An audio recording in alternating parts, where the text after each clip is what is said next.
Good morning. So I said practice today, so I've got one question here I'd like you to submit, and then later in the video some other practice which you will hopefully be keen to do. So yeah, this question I've put on class charts in your little areas, and I'd like you to have a go at submitting your answer. You can use, not class charts, sorry, OneNote.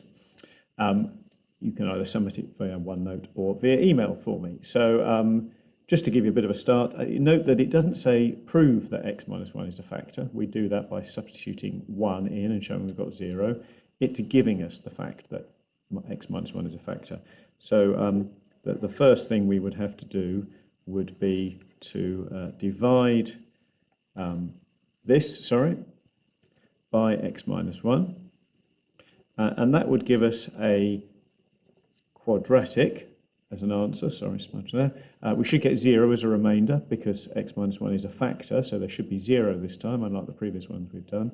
Hopefully this quadratic you can then factorise into two separate factors, so that when we come to this question here, we know that this denominator can be written as 3 separate factors, one of which is x minus 1, and the other two are what you get when you factorise your answer there. And then you can take it into partial fractions. It'll be a over x minus 1, b over that, and c over that.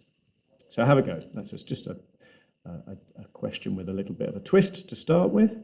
Yeah, stay tuned. I'll show you the practice I want you to do as well. Okay, for practice, you won't be surprised to hear I've gone to Math Genie.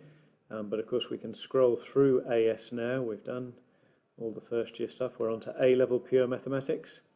And partial fractions is there along with the solutions, both of which I've attached to the email if you would rather. So if we have a quick look before I leave you to get on with it, I just wanted to make it clear, make sure you were happy which were normal partial fractions questions and which required division first, all about the orders. So here we are, order of the numerator 1, denominator would be 2 if I was to multiply it out, so the numerator is less than the denominator, so normal partial fractions. Here, normal partial fractions again, order 1, order 2. Interested to see how you deal with that too. You don't actually need 3 separate terms, but I'll leave you to think about that one.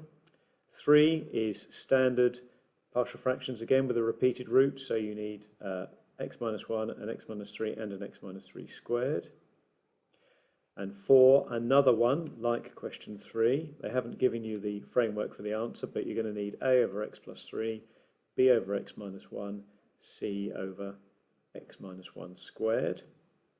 Now, if you look at 5, 6, and 7, they've all got order on top either the same or bigger than the order on the bottom. So here we've got order 2 over order 2 in 5, order 3 over order 2 in 6, and order 2 over order 2 in 7. So all of those are going to require you to divide first, and then just like in yesterday's video, having divided, we just look at the remainder and split that up into partial fractions.